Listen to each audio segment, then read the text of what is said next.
Nous allons voir aujourd'hui le troisième point. Amen. Le troisième point. Agir. Agir. C'est-à-dire passer à l'action. Même pour passer à l'action, il y a encore des aptitudes à observer. Avant de passer à l'action, on ne parle pas comme ça. Non, on se calme un peu. On se calme. Si je vais fort, que va-t-il se passer? Est-ce qu'il va m'écouter? Est-ce qu'elle va m'écouter? Écoutez-moi très bien. Tu ne peux pas aller rencontrer la femme ou l'homme avec qui tu veux discuter sans toutefois que tu n'aies rencontré Dieu avant. Je reprends. Tu as observé. Tu as discerné. Maintenant, il faut agir. Avant d'agir, je prends ces situations que j'ai observées et que j'ai discernées. Je vais devant la face de Dieu. Je me mets à genoux et je parle à Dieu d'abord. Seigneur, ce que je vais dire là, voilà comment je vais le dire. Voilà comment je vais m'y prendre. Qu'est-ce que tu en penses? Est-ce que c'est la bonne manière? Est-ce que c'est le bon moment? Est-ce que c'est la bonne attitude? Seigneur, convainc-moi. J'insiste pour dire, c'est un mariage chrétien.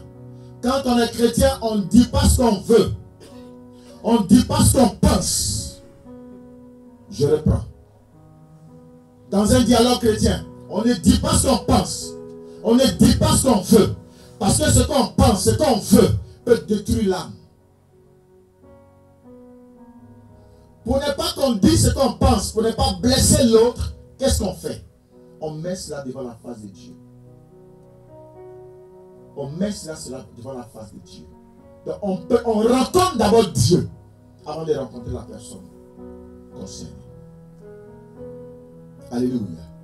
Parce que la personne que tu veux rencontrer, tu ne sais pas si c'est une personne qui est susceptible. Tu ne sais pas si c'est une personne qui n'aime pas les remarques. Il y a des personnes qui n'aiment pas qu'on leur fasse des remarques. Et toi, tu vas partir avec des remarques. Tu ne sais pas si c'est une personne qui est autoritaire. Alléluia. Avant d'agir, te demande beaucoup de discipline. Le mariage même te demande, t'impose une discipline profonde. Alléluia.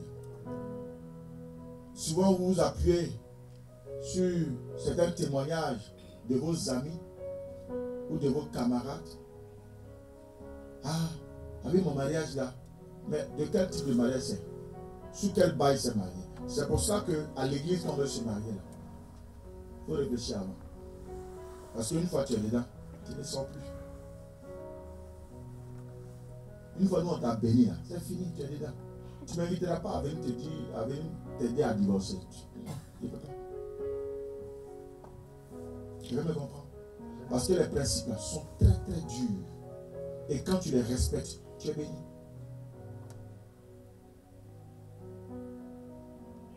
Amen. Nous allons prendre deux cas.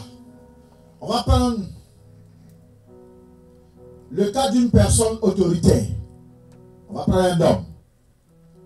On va aller dans Esther 1, à partir du verset 9 à 12.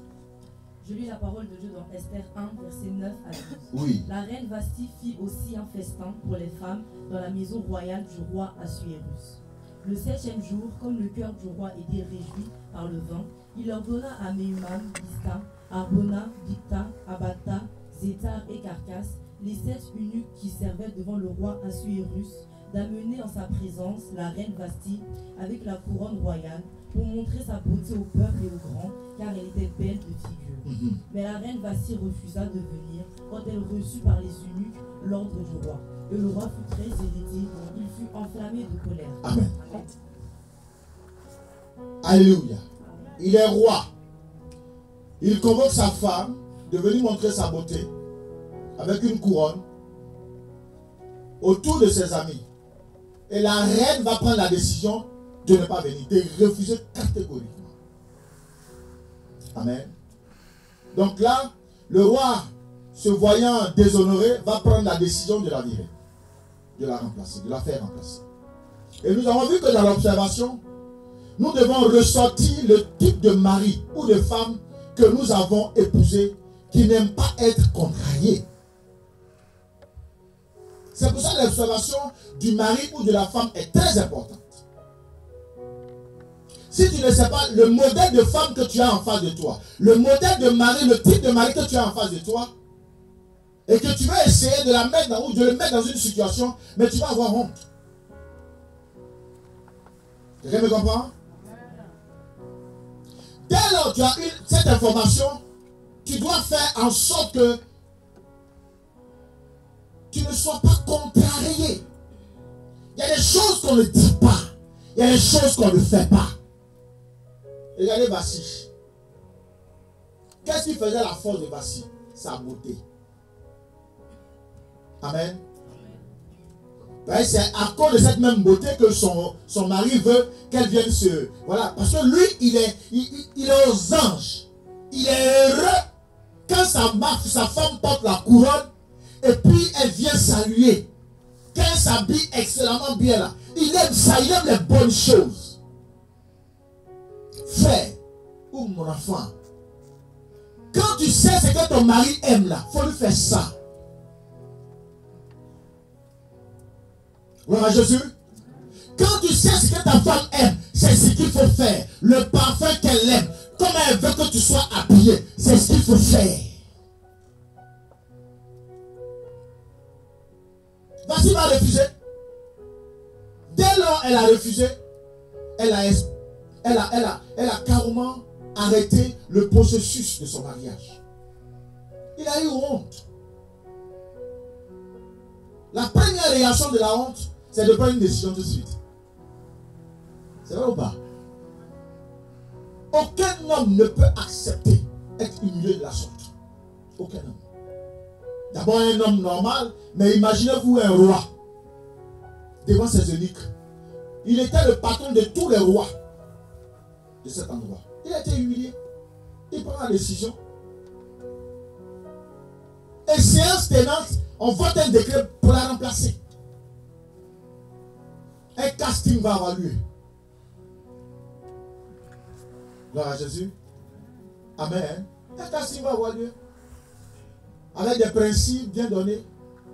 Tu crois que quoi? Ta beauté ne suffit pas, hein? Moi, je suis belle. Ou il ne travaille pas, c'est moi qui travaille. C'est moi qui suis française. Mais tu vas prendre tes françaises là, et puis tu vas mettre ça quelque part.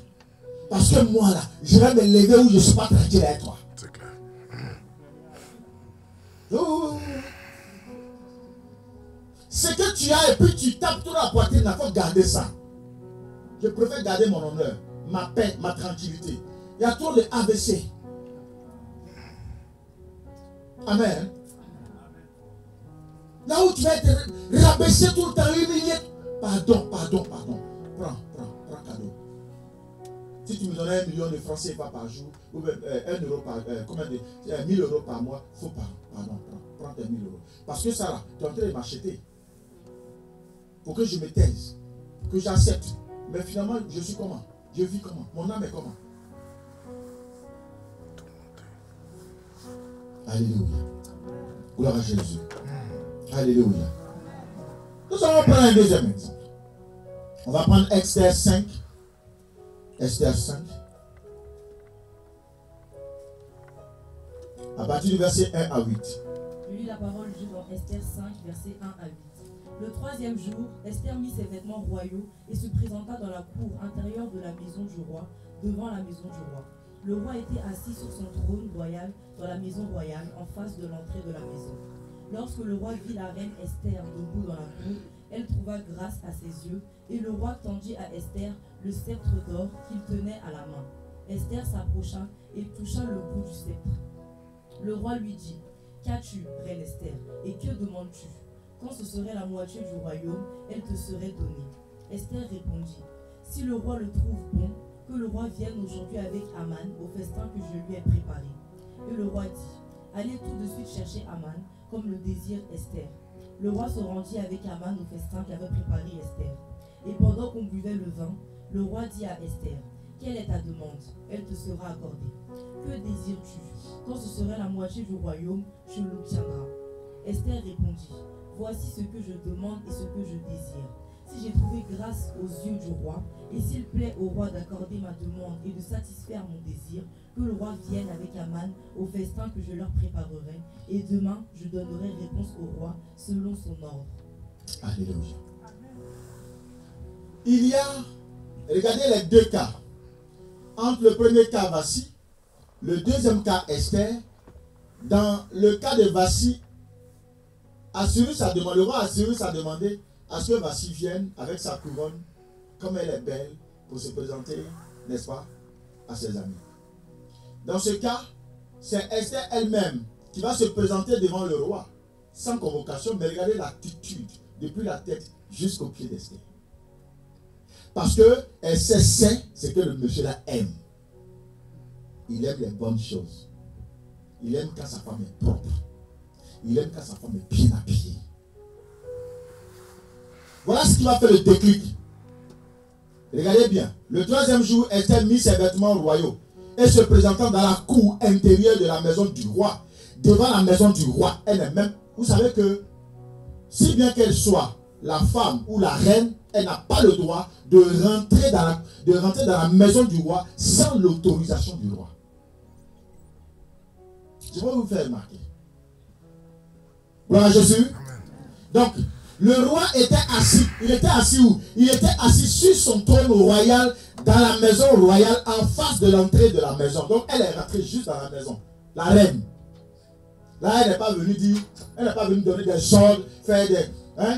Mais qu'est-ce qu'elle a fait? Elle a observé ce que le roi a dit. Donc elle savait déjà au préalable ce que le roi aimait, ce qu'il n'aimait pas. Dans l'observation aussi, elle a dû se renseigner avec son père Mardoché. Qu'est-ce qui a fait que Vassi a été chassé? On ne vient pas prendre une place comme ça de quelqu'un qui était là auparavant sans tout pouvoir te renseigner de savoir qu'est-ce qui s'est passé préalablement. Il faut connaître ta femme. Il faut te rapprocher de son passé. Il faut chercher à rentrer en profondeur avant de rentrer dans le mariage. Il faut chercher à connaître ton époux, ce qu'il aime, ce qu'il déteste. Pourquoi l'autre femme est partie? Que s'est-il passé? Beaucoup rentrent comme ça. Ou même quand le monsieur lui a dit bonjour, quand il était même en période de divorce ou bien en séance de divorce, un truc comme ça, la femme va pousser le monsieur. Va faire fou comme un vent. Dépêche-toi. Moi, si tu ne prends pas des décisions là, tu n'as même pas le temps d'observer qui il est. Tu as un seul bout de version. C'est qu'il te dit. Mais est-ce que tu sais réellement ce qui s'est passé? Alléluia. On ne rentre pas dans un mariage chrétien comme ça. Tu as Dieu comme interlocuteur. Dieu seul te dira ce qui se passe concrètement. Dieu seul te donnera quel est le personnage réel auquel tu as affaire. Mais si tu veux rentrer comme ça, maintenant que tu es rentré, comment tu fais? Tu ne peux plus sortir. À chercher des excuses. Ça et là. Non. Regardez Esther. Esther va observer toutes ses attitudes.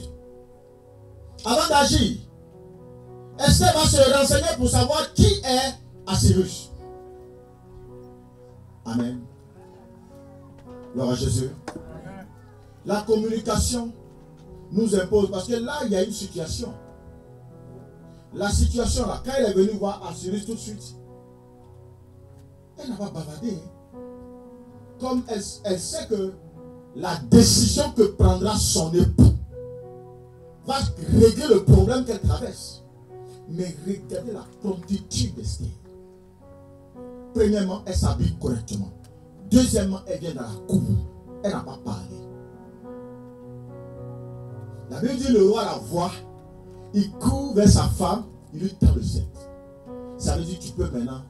Ça veut dire qu'il a vu sa femme, il a identifié. Les deux se sont vus. Quelque chose, il y a eu une communication. Elle a touché. Ça veut dire qu'elle a accès maintenant à son mari. Alléluia. Gloire à Jésus. Mais jusque-là, on n'est pas dans la communication. Mais toutes ces étapes-là étaient très importantes. Très importantes.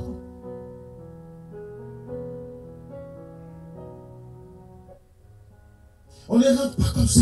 Oui. Non. Calmos. C'est pour cela, avant de rencontrer ton homme, ou avant de partir, ou avant d'agir, il faut d'abord rencontrer Dieu. Dieu te donne un cœur apaisant. Dieu va apaiser aussi le cœur de celui que tu vas rencontrer. Dieu va choisir l'environnement. Il va apaiser l'atmosphère. Vous pouvez maintenant parler. Gloire à Jésus. Nous rencontrons beaucoup de couples qui se laissent manipuler par l'extérieur. Esther sait, on lui a dit, Mardochée lui a dit, et c'est pas n'importe qui, c'est son père, qui lui a dit, ah, ils ont pris un décret pour tuer ta famille, alors que toi tu es marié au roi, le seul qui peut annuler ce décret. Mais est-ce qu'Esther est venue pour dire, toi viens ici, je suis le roi, il faut qu'on se passe cette nuit-là? Non. Elle va observer une certaine prostitution. Alléluia. Très souvent, les informations que nous avons de l'extérieur peuvent nous pousser à l'arrogance, peuvent nous pousser à parler d'une certaine manière. Mais Esther va se calmer. Ce qu'il faut faire, dans le cadre du foyer chrétien et en face d'un conflit, avant de rencontrer votre partenaire, je insiste dessus, il faut d'abord rencontrer Dieu. Rencontrez d'abord Dieu. Soumettez votre situation à Dieu. Quelle que soit la souffrance que tu as dans ta maison, parle d'abord à Dieu. Parle d'abord à Dieu. Dieu seul peut t'aider. Il ne faut pas aller chercher l'extérieur. L'extérieur, tu ne sais même pas ce qu'il pense de ton foyer. Certainement, il veut que tu sois célibataire. Il ne veut même pas que tu sois dans un foyer. Maintenant, tu vas lui parler. Il va te pousser à la faute. L'extérieur va te dire, oh, de tels hommes, oh, de telles femmes. Ce n'est pas les femmes qu'on doit garder ça. Et il va te prendre un exemple d'une situation que lui-même n'a pas vécue, mais que son ami, que son frère, que sa tante, que son oncle a vécu. Et puis c'est ce qui va transporter dans ton cœur. Et une fois que tu as ça, c'est fini. Tu penses que tu as la bonne personne. Gloire à Jésus.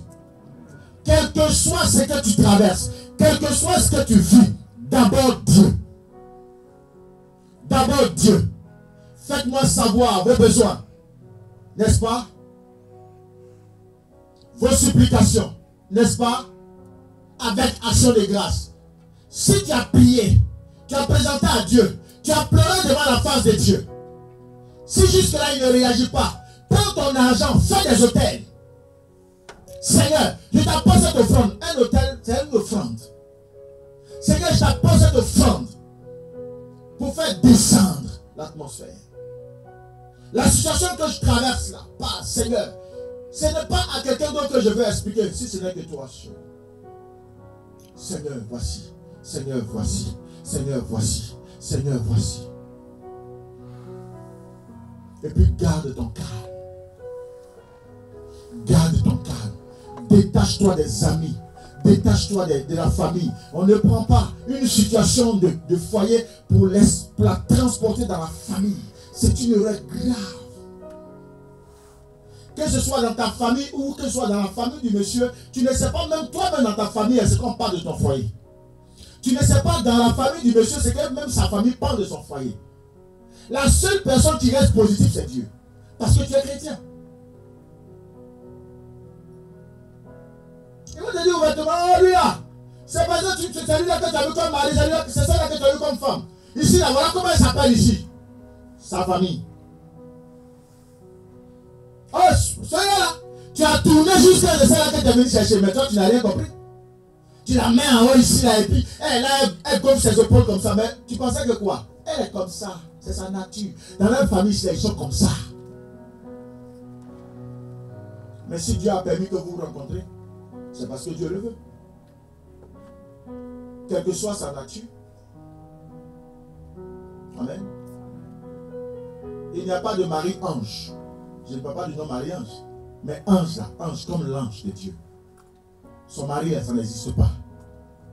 Ange, femme là, ça n'existe pas.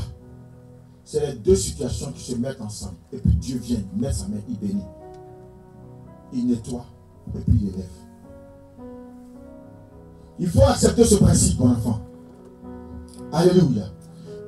Même avant d'agir, il y a encore des principes qu'il faut observer. Il y a un préalable. Avant d'agir, il faut d'abord maîtriser le sujet. Regardez Esther. Est-ce que Esther a parlé tout de suite? Est-ce qu'elle s'est précipitée? Elle avait sa préoccupation. Elle avait le sujet avec elle. Mais elle ne s'est pas précipitée. Il faut avoir une maîtrise du sujet. Ce que tu veux dire, il faut le maîtriser. Esther 7, verset 2 à 3. Regardez un peu. Je lis la parole de Esther Esther 7. 7, verset 2 à 3. Ouais. Ce second jour, le roi dit encore à Esther, pendant qu'on buvait le vin, quelle est ta demande, Esther? Elle te sera accordée. Que désires-tu? Oui. Quand ce serait la moitié du royaume, tu l'obtiendras. La reine Esther répondit, si j'ai trouvé grâce à tes yeux, ô roi, et si le roi le trouve bon, accorde-moi la vie. Accorde-moi la vie. Yeah. Et sauve mon peuple. Voilà mon désir. Regardez. Le roi va d'abord lui... Dans le verset 5, quand vous continuez, le chapitre 5, quand vous continuez, le même roi va demander à Esther. Maintenant, Esther va lui dire, je veux simplement que tu viennes avec Aman à un festin. Là, elle n'a pas parlé. Elle n'a pas parlé. Elle aurait pu parler. C'est son mari. Elle aurait pu se mettre dans une victime. Elle aurait pu se victimiser. Parce que c'est le premier ministre du roi qui a pris ce décret pour pouvoir exterminer les Juifs. Elle est restée calme. Si Aman a pris la décision, c'est son mari qui a pris la décision. Son mari a décidé de tuer Esther, de tuer Mardochée, de tuer toute sa famille. Qui a nommé Aman? C'est son mari. Donc le conflit direct là, c'est son mari. Qui va régler le problème? C'est son mari. Mais elle sait que c'est Aman qui a pris la décision. Alors, faut-il s'en prendre à Aman? Si elle reste à regarder, Aman, elle perd du temps. Donc elle va aller à l'origine. Maintenant, connaissant comment il est, comment il se comporte, comment il décide, comment il fait, ce qui s'est passé hier, et puis voici elle est partie, qu'est-ce qu'elle va faire? Elle va observer une certaine promptitude.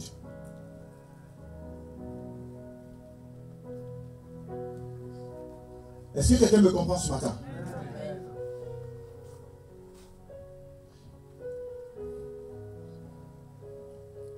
Quand vous voyez bien, elle dit accorde-moi, Esther 7, 2 à 3, accorde-moi la vie. C'était elle, sa patrie. Si on tue ses frères juifs là, c'est fini. Elle ne plus, existe plus. Et elle dit quoi? Sauve mon peuple.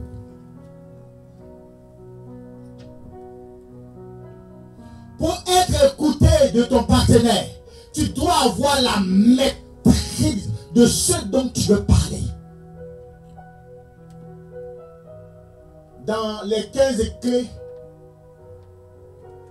on a dit que l'amour est quoi? L'amour n'est pas orgueilleux. L'amour est patient. Mais tu viens avec quoi? Avec quoi tu viens? Tu comptes sur quoi? Alléluia.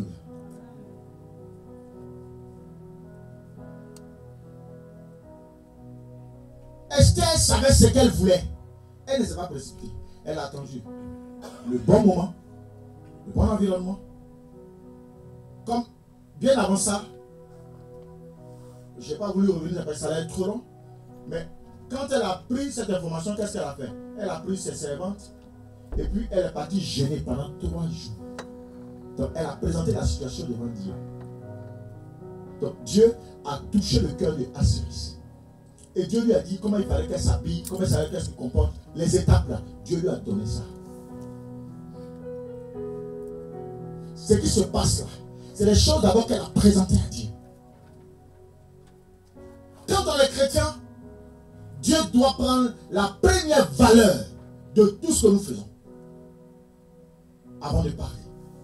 Avant d'aller au conflit. Que ce soit dans ton travail, que ce soit dans ton foyer, dans ta famille, tout. Ne présente pas une situation comme ça. Non. Tu es chrétien. La Bible dit que celui qui a reçu mon serviteur m'a reçu. Donc quand tu dois aller régler un conflit de famille, va d'abord présenter la situation à Dieu. Ne te précipite pas. On est toujours pressé pour faire les choses. Non, prends du temps. Prie. Si on te rappelle, tu dis, je prie. Attendez-moi. Maintenant, s'ils ne sont pas d'accord, tu veux faire vite, ils n'ont qu'à aller. Mais toi, tu ne te mouilles pas. Tu ne te jettes pas. Quelqu'un me comprend? Alléluia. Donc, une fois que tu dois aller parler, tu dois être précis, tu dois avoir la maîtrise. Ce que tu veux dire, là, il faut connaître ton sujet. Est-ce que je parle à quelqu'un? Parce que ce n'est pas devant les personnes que tu vas commencer à chercher les mots. Et puis les détails là, il faut laisser les détails. Sois précis. Est-ce qu'elle essaie d'entrer dans les détails? Madoche m'a dit, et puis j'ai fait gêne, et puis je suis allé au Marigot, je suis revenu, et puis on a fait sauce du blé, et puis on a fait. Ah, c'est quoi? C'est ce qu'on t'a demandé. Regardez, elle est précise. Donne-moi la vie. Sauve mon peuple. Alléluia. Deuxièmement, ne viens jamais au dialogue sans preuve. Esther avait toutes les preuves. Elle avait toutes les preuves. Parce que son mari va lui demander, tu veux que je te sauve la vie, mais qui veut t'ôter la vie? Qui veut te tuer? Qui va tuer ton peuple? Esther a pris tout le temps de pouvoir enregistrer tous ces éléments. Gloire à Jésus. Alléluia. Il faut surtout éviter les informations du dehors que j'ai appelé ragot. Tout n'est pas forcément vrai. Je dis bien, tout n'est pas forcément vrai. Il y a des éléments qui peuvent être vrais. Mais même quand elles sont vraies, mais est-ce qu'elles sont bonnes à te dire? Quand je réglé un problème comme ça, entre deux grands frères, c'est-à-dire à temps normal même là, je ne peux même pas.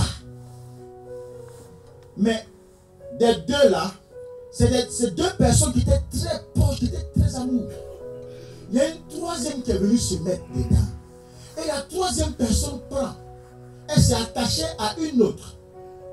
Et tout ce que les deux disent, il prend et puis il vient me déposer ici. Tout ce que l'autre aussi dit, il prend et puis il vient me déposer ici. Entre les deux, il y a un qui n'a pas eu la capacité de se maîtriser. Le plus petit a levé le ton. Il a dit des choses méchantes. Il a écrit un... Non. Le jour où je meurs, je ne veux pas qu'il soit à mon funérail. Alors que tu as envie. Waouh. Je suis informé, interpellé sur la situation. Je ne suis pas passé par A plus B. D'abord, je me suis retiré. J'ai commencé à prier, Seigneur, quelle est la révélation? Et puis Dieu me montre maintenant ce qui se passe. Waouh. Ok. La personne qui fait ça là, moi je n'ai pas affaire à lui. Lui qui est au milieu entre les deux là, je n'ai pas affaire. Parce que on veut que le sang coule. Que un cadavre sorte ici là pour partir de l'autre côté. J'ai compris le système. Je me retire, je prends ma voiture, je vais voir le plus petit. Je m'assois avec lui. Je suis informé d'une telle situation, ça. Il dit oui. Tu as écrit ça? Il dit oui. Tu as le SMS? Il dit oui. Il dit envoie-le-moi. Il dit c'est toi qui as écrit ça? Il dit oui. Tu as mal fait. Spirituellement, tu t'es tué. Parce que est-ce que tu es en train de mourir? Il dit non. Mais pourquoi tu dis que le jour que je meurs, il ne faut pas que lui il vienne là? En d'autres termes, ça voudrait dire quoi? Vous êtes en conflit. Est-ce que vous êtes vraiment en conflit? Il dit non, l'autre m'a dit. Il dit grand frère, il dit oui. Il dit spirituellement, tu t'es lié. Tu as attiré l'esprit de mort sur toi. Parce que si même ce n'était pas le cas, mais ce que tu as déclaré au travers des écrits, ça laisse ses traces. Et toi-même, tu t'es lié dans la sorcellerie. Tu t'es lié par la mort. Mais heureusement, je suis informé. Je suis un Élie. au milieu de vous. Dieu va m'amener, parce que Élie est le réparateur des brèches. Dieu va m'amener à désamorcer cette mort. Ça n'aura pas lieu. Il dit, écoute-moi à la lettre, tu es mon grand frère. Mais aujourd'hui, tu vas m'écouter. Il dit, je t'écouterai. Il dit, je vais faire les démarches auprès de l'aîné. Parce qu'il est très en colère contre toi. Vu ce que tu as dit. Je fais les démarches. Je vais vers l'aîné avec une certaine promptitude. Il m'écoute avec beaucoup d'attention. Je prends rendez-vous avec lui. Je sais qu'il est en train de m'éviter. Je lui dis, grand frère, on n'est que 4 ici. C'est vrai que je ne suis pas trop au milieu de vous à cause de l'œuvre de Dieu. Mais je vous suis partout. Quand je peux être là, je suis là. Dis-moi, si toi tu ne peux pas m'écouter, est-ce que moi je pourrais t'écouter? Alors que toi, quelle que soit ma colère, quelle que soit la décision que je prends, dès lors que tu apparais, que tu cries mon nom, je me tais, je m'écrase, je ne fais plus rien. Quand j'ai dit ces paroles, et puis je lui ai donné l'exemple des parents, comment ils étaient amoureux. La façon dont je t'appelle à Méto, c'est comme ça les deux parents s'appelaient. Les deux buvaient ensemble. Ils faisaient tout ensemble. Ils sont partis à la retraite ensemble. Alléluia. Ça a marqué. Je suis allé le voir. Je dis, ton grand frère, ton petit frère a fait ça, ça, ça. Il a dit ça. Il ne va pas dû le dire. C'est pas bon. Si tu refuses de le croiser et que demain, il se passe quelque chose dans sa vie, c'est toi qui l'as tué. Parce qu'il ne sera plus là pour se défendre. Le traître là, lui il est là. Et c'est le même traître qui va prendre les mêmes informations et qui va dire que tu es mauvais. Et qui va communiquer ça à toute la famille. Encore que, s'il n'a pas communiqué à la famille. Donc, pour régler ça, pour ne pas que ton frère soit dans une situation qu'on t'accuse demain. Parce que les écrits sont là. Les paroles s'envolent, mais les écrits sont là. Demain, là, ça va te causer préjudice. Je ne dis pas qu'il est en train de mourir. Donc, comme toi, tu ne souhaites pas sa mort, tu vas le croiser. Il a commencé à verser des larmes. Parce qu'il était très touché. Il dit, petit frère, je l'ai pris à mon bras. Il dit, grand frère, mon papa, laisse tomber. Donne-moi tes dates. Donne-moi les jours où tu es disponible. Il faut m'en donner 3. Je vais l'amener à ça. C'est lui qui va se déplacer. Et il a accepté. Alléluia. Vous voyez un peu comment l'ennemi peut... Esther, elle sait que son problème c'est son mari. Qui a nommé Aman? C'est son mari. Amen. Mais c'est pour autant qu'elle va se lever contre son mari. Si elle fait cette erreur, de la façon dont Vassi est parti là, elle aussi elle partira. Donc elle va mettre en place la sagesse de Dieu. Mais d'abord elle va rencontrer Dieu. Bien aimé, quel que soit le problème que vous traversez, vous êtes chrétien. Que ce soit dans le travail, que ce soit dans la famille, que ce soit partout, même dans les relations humaines, vous êtes chrétien. Vous ne pouvez pas aller comme les autres font. Vous ne pouvez pas parler comme les autres parlent. Vous devez avoir des langues doucereuses. Alléluia. Le problème qui mine aujourd'hui le mariage, c'est cela. On est toujours dans les ragots. L'autre là m'a dit, l'autre là m'a dit. Et puis j'ai appris. Est-ce que tu peux aller à un dialogue avec j'ai appris? Non. Alléluia. Proverbe 15, verset 26. Le verset A. 26a. Je lis la parole de Dieu dans Proverbe 15, verset 26a. Oui. Les pensées mauvaises sont en horreur à l'Éternel. Les pensées mauvaises sont en horreur à l'Éternel. Amen. Ne pas venir avec des interprétations, des actes ou des paroles de celui avec qui on veut discuter. Est-ce que je parle à quelqu'un? Il arrive souvent ne comprennent pas certaines réactions de votre partenaire. Au lieu d'en discuter dans une bonne ambiance et harmonie, on va plutôt mal interpréter. Et on tire des conclusions de nos pensées imaginaires. Si aujourd'hui, elle est rentrée à 23h, ça veut dire qu'elle a quelqu'un dehors. C'est dans ton imaginaire.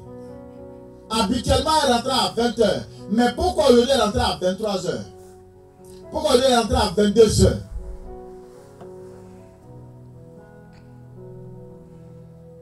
Avant, son téléphone ne sonnait pas trop à la maison. Mais depuis un temps, son téléphone, ça sonne trop. Qui t'appelle même? Ta copine, c'est peut-être une fille qui se cache et puis l'homme est derrière. C'est des pensées imaginaires.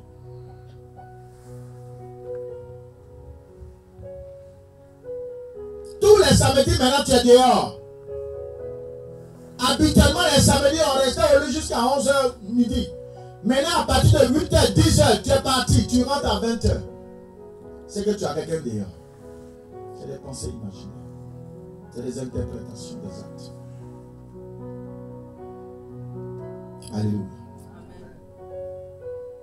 Souvent, ce qu'on croit n'est forcément pas la vérité. Ce que tu penses, ce que tu crois, c'est forcément pas la vérité. C'est pour ça que nous, en tant que chrétiens, nous avons la grâce d'avoir Christ avec nous. Le fait que nous avons Jésus avec nous, Jésus nous permet de nous montrer par le Saint-Esprit tout ce qui est caché. Il n'y a rien que tu puisses demander à Dieu qui te montre. Tout ce que tu lui demandes, il va te montrer. Ma femme a commencé à avoir de telles attitudes. Seigneur, qu'est-ce qui se passe? Qu'est-ce qui est caché derrière? Mon homme a commencé à avoir de tels comportements. Qu'est-ce qui est caché derrière? Maintenant, quand tu as su, là, ce n'est pas encore la révélation. Une fois que tu as su, ça t'apaise. Au moins, tu connais la direction de ta prière. Tu sais qu'est-ce qui est caché derrière. Une fois maintenant, tu sais comment il faut prier. Dieu va te donner par la suite maintenant la révélation. Voilà qu'est-ce qu'il faut faire pour déplacer ça. Voilà ce qu'il faut faire pour résoudre ça. Je vous l'ai expliqué dans les directs. Pharaon a un songe. Mais il a appelé tous ses magiciens. Le magicien n'a rien trouvé. Les chansons a parlé de Joseph. Il a pris Joseph. Joseph a réussi à discerner ça. Mais quand il a discerné, c'était l'apaisement. Ce n'était pas encore la révélation. La révélation, c'est la solution pour ne plus que ça arrive. Il a dit, dans chaque contrée, que chaque personne qui moissonne mette de côté 1/5 de sa récolte. C'était la solution, c'était la révélation. Donc Pharaon ne payait pas la dîme. Il fallait faire maintenant le rachat de la dîme, 1/5 de toutes les années. C'est la révélation.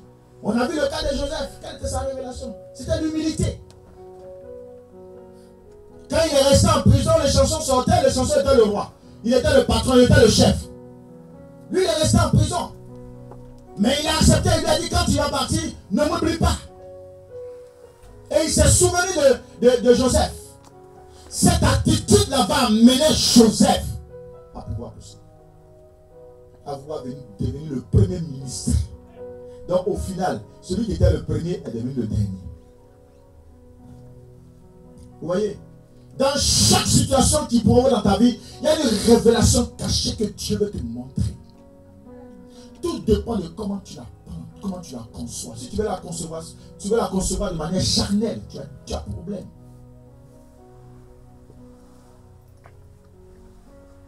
Esther, ça va dire qu'elle a affaire à un roi.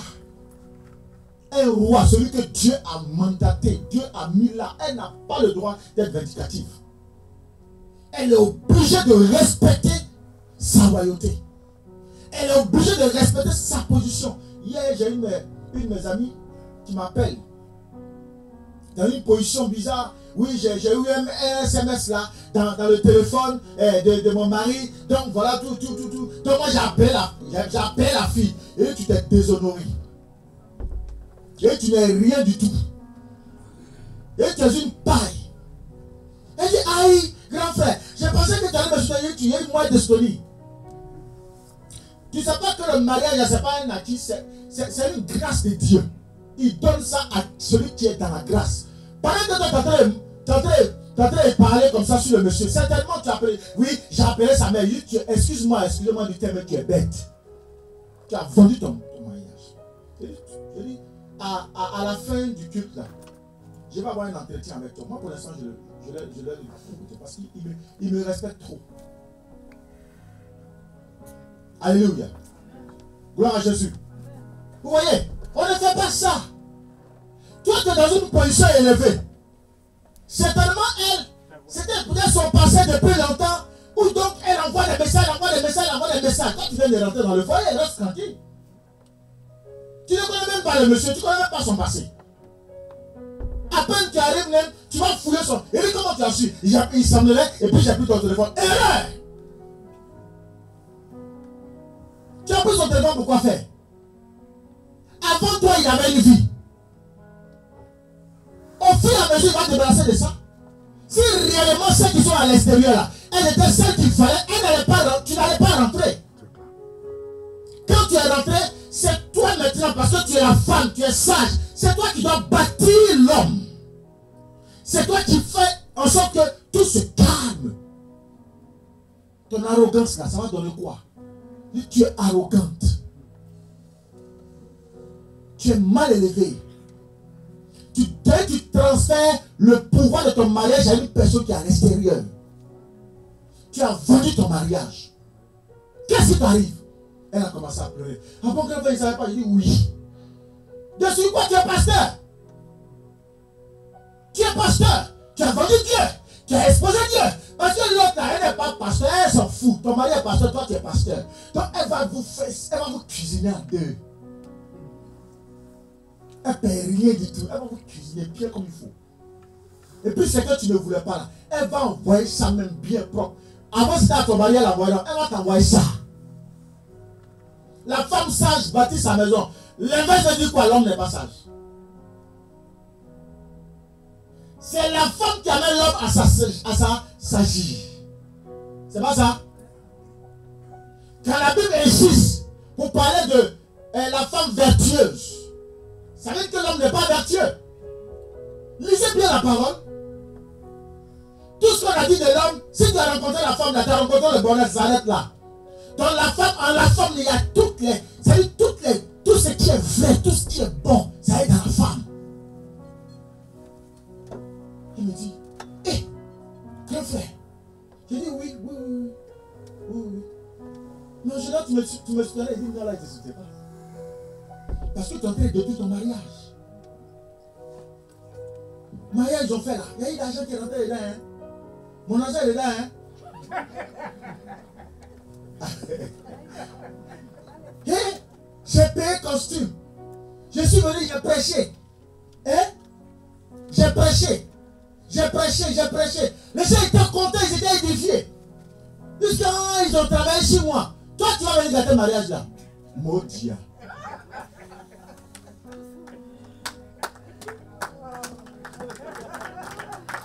Ça, c'est l'esprit de Maudia.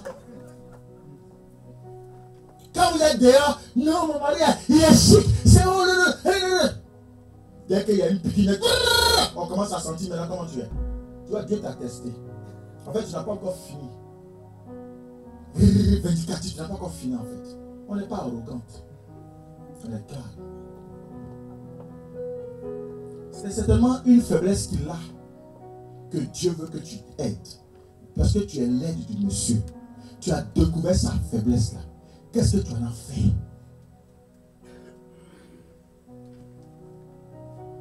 La femme, elle est sage. Elle bâtit sa maison. Nous là, on n'est pas sages. C'est ce que Dieu dit, non? Nous, on doit aimer nos femmes. Mais Dieu même sait que nous, on n'est pas sages. Il le dit dans sa parole. Vous savez, ce que Dieu ne dit pas, c'est la controverse, ce qu'on appelle la révélation. La femme sage bâtit sa maison. Mais s'il a parlé de l'homme, ça veut dire que l'homme n'est pas sage. Ça veut dire que quand un foyer vit bien, vit longtemps, ça dépend de la femme. C'est ça ou pas? Mais quand tu es arrogante, quand tu fais palabre, quand tu fouilles le monsieur là, tu appelles ici, tu appelles là, au lieu de t'occuper de ce qui se passe à l'intérieur, ta maison n'est pas rangée. Range ta maison. Hein? Les rideaux là, ça fait 50 ans ça est là, il faut changer un peu, il faut modifier un peu. Change l'emplacement un peu des fauteuils. C'est ça, quand l'homme voit ça, waouh, c'est beau. Ah, il est pressé, il me dit, les amis, venez à la maison, venez à la maison. On rentre dans la maison, un fauteuil ici, une chaussure ici, les vêtements des enfants, le riz là, depuis l'entrée de la porte jusqu'à... Lui-même dans sa maison, il saute comme ça. Pourquoi? Il n'a pas envie de parler, s'il parle, ça va gâter le coin, il parle pas. Mais toi-même, c'est pas parce que le monsieur dit rien, que toi-même quand tu regardes, c'est normal. Rends ça d'abord au fruit de son téléphone. C'est ça la femme sage. Alléluia. C'est ça la femme sage.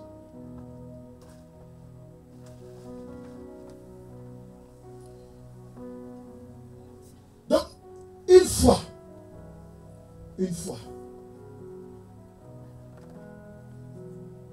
amen, nous ne devons pas venir avec des interprétations de paroles.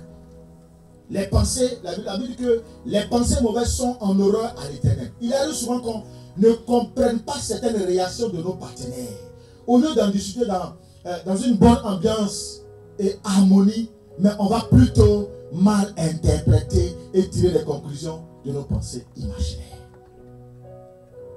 Ce que nous pensons souvent n'est pas la vérité. Évitons ça. Évitons ça. Alléluia. Deuxièmement, nous devons faire attention aux mots. Amen. On a dit d'éviter les interprétations des actes et des paroles. On doit faire attention au ton. Le langage là, le ton. Quand tu veux, toi là, viens t'asseoir ici. Aujourd'hui là, c'est aujourd'hui. Ou tu me dis aujourd'hui, ou tu me tues. C'est quoi ça? On est chrétien, c'est quoi ça? Ça y est, la douceur a disparu, l'amour a disparu. Maintenant, on vient maintenant avec un ton. Un ton. Amen. On lit Proverbe 15, verset 4. Je lis la parole de Dieu dans Proverbe 15, verset 4. La langue douce est un arbre de vie, mais la langue perverse brise l'âme. La langue douce est un arbre de vie. C'est pas ça? C'est ça. Quand tu viens avec le ton comme ça, la colère, l'arrogance, le ton que tu utilises là, est-ce que ça t'aide? Dès que tu es venu avec un ton comme ça élevé, le monsieur il se braque, ou bien la femme elle se dresse. Ce que tu veux faire, il faut faire. C'est pas ça? C'est ça. Le temps utilisé dans un dialogue est très important pour la bonne tenue du dialogue. La plupart des conjoints ou conjointes aiment discuter dans une atmosphère qui n'est pas apaisée. Nous devons discuter dans une atmosphère apaisée. Le choix des mots, des expressions est primordial. Alléluia. Il faut souvent aussi, avant de rentrer dans le dialogue, par rapport à une situation que tu voudrais que ça change, il faut déjà apprécier ce qui a déjà changé. Apprécie déjà l'effort que la personne a fait. Mais si tu dois venir avec le doigt comme ça, c'est toi le problème, c'est toi le problème, c'est toi le problème, c'est un ton qui n'est pas bon.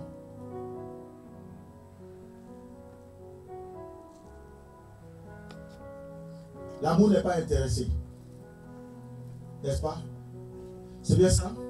Évitez surtout des remarques désobligeantes, injures, rabaissements, moqueurs, ironie. Évitez surtout de vous victimiser, mais de mieux organiser son argumentaire dans une ambiance détendue et bonne enfance. Alléluia. Aucun homme, aucune femme ne peut vous écouter si vos propos sont rabaissants et injurieux, dépourvus de valeur et de considération.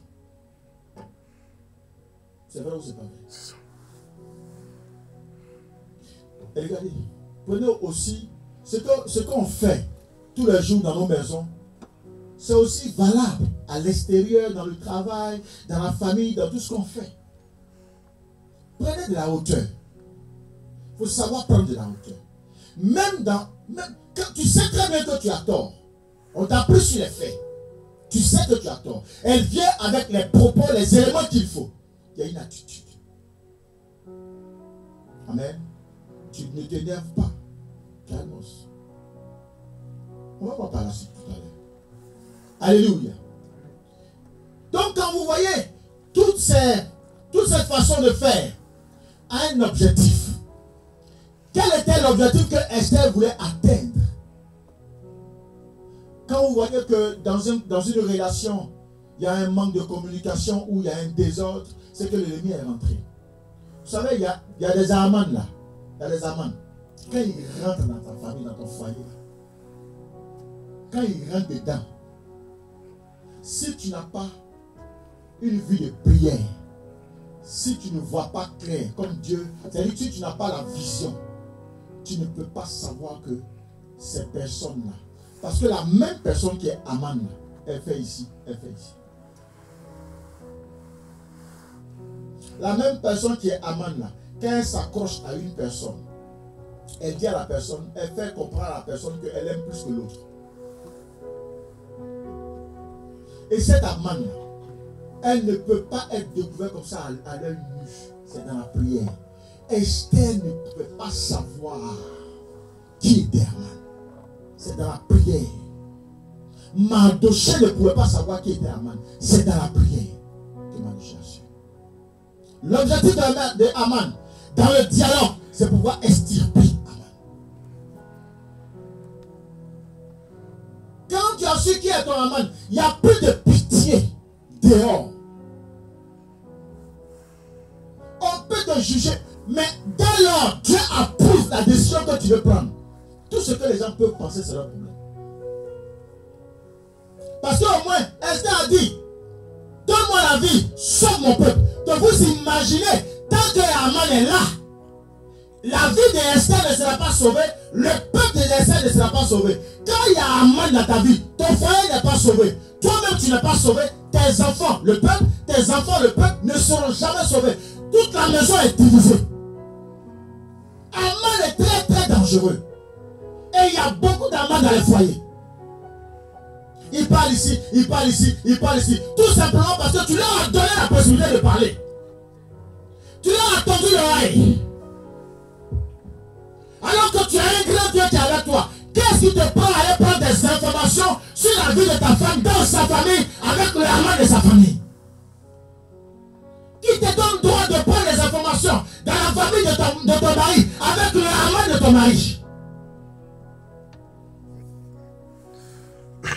Maintenant tu as eu les informations, tu as eu toutes les informations, tu es venu avec ça, tu n'as pas su les gérer. Tout est émietté maintenant. Dans tous les sens. Tout est désain. On fait comment? La blessure, les propos sont rentrés, la blessure, la trahison est rentrée, le manque de confiance est parti. Vous imaginez? Si Esther avait fait la même attitude que Vassi, quelle sera l'attitude de Assyrus? Il va décapiter. Il faut savoir réparer les blessures. Mais tant qu'Aman est là, c'est compliqué. Il faut d'abord enlever Aman. Et puis en nous, on prend le temps de réparer ça. On ne cache pas Aman. Sous peut-être qu'il nous donne plus d'infos. On ne cache pas Aman. La personne qui vient parler de toi, quand tu lui donnes deux, il parle aussi. La personne qui vient parler de l'autre, quand tu lui as donné deux là, quand il a parlé de l'autre, il parlera aussi de toi. Il parlera de toi, obligé. Il parlera de toi. Certainement, il a encore des intérêts avec toi. Donc, il te caresse dans le sens du poids. Mais le jour où il va te demander un service, refuse, tu vas voir. C'est là que tu vas savoir. Parce que Aman là, c'est une langue à deux, c'est une langue fourchue comme ça. Une langue qui parle devant, une langue qui parle derrière. C'est le serpent. Aman, c'est le serpent. Quand tu as un Aman dans ta famille comme ça qui est un serpent, il faut l'enlever. Il faut appeler le tremblement de terre pour le tuer. Parce qu'il faut savoir que si tu n'es pas marié, la bénédiction de la richesse financière aura du mal à descendre dans ta vie. Elle peut venir, mais elle ne sera pas stable. Il n'y aura personne pour te parler. La maladie peut rentrer facilement parce que tu vas vivre des désordres. Tu sors quand tu veux, tu manges quand tu veux, tu manges partout. On peut t'envoûter. On peut te lancer tout sur le sort. Alléluia. Gloire à Jésus. Esther 7, verset 5 à 6. Je lis la parole de Dieu dans Esther 7, verset 5 à 6. Le roi Assuérus prit la parole et dit à la reine Esther: Qui est-il et où est-il celui qui se propose d'agir ainsi? Esther répondit: L'oppresseur, l'ennemi, c'est Aman, ce méchant. Aman fut saisi de terreur en présence du roi et de la reine. Regardez Esther. Amen. Regardez Esther. Est-ce qu'elle n'a pas détecté Aman? Est-ce qu'elle n'a pas indexé Aman? Mais avant d'en arriver là, regardez l'attitude qu'elle a eue. Elle n'a pas été vindicative. Elle était très procédurière. Parce qu'elle savait qui était Assuérus. Donc elle ne pouvait pas se permettre de pouvoir se comporter comme elle veut. Quelqu'un m'entend ce matin? Bien sûr. Je vous en prie. Je vous en prie. Si l'homme est venu vers toi, certainement parce que Dieu l'a convaincu. Si la femme a accepté ton oui, c'est parce que certainement Dieu vous a scellé ensemble. Allez écouter Aman dehors. Pour rentrer, en parler à l'intérieur, c'est une règle grave que tu ne dois plus reproduire. Écoute Dieu. Quand on dit écoute ton cœur, c'est Dieu. Va devant la face de Dieu. Écoute Dieu. Maintenant, quand tu sais qu'il y a des amants qui souffrent, qui parlent, les mêmes qui te donnent les informations, c'est les mêmes qui appelleront sur ton mari. Les mêmes qui te donnent les informations, c'est les mêmes aussi qui parleront aussi à ta femme. Vous devez faire en sorte qu'il y ait une certaine harmonie. Quand il y a l'harmonie entre le monsieur et la femme, l'homme et le mari, est-ce que Aman ne sera pas éjecté? Rapidement même il sera éjecté. Regardez quand Aman va se rendre compte que tout de suite il est indexé, regardez l'attitude qu'il va avoir. Elle s'est répondu: le procès, l'ennemi c'est Aman. Ce méchant là, Aman, fut saisi de terreur en présence du roi et de la reine. Il a été saisi de quoi? De terreur. Mais est-ce qu'en ce moment-là, Esther avait une flèche dans sa main? Elle a utilisé quoi? La parole. Donc la parole peut te donner la vie, la parole peut te donner la mort. La parole peut t'enlever, la parole peut te déposer, la parole peut te lever. Bien-aimé,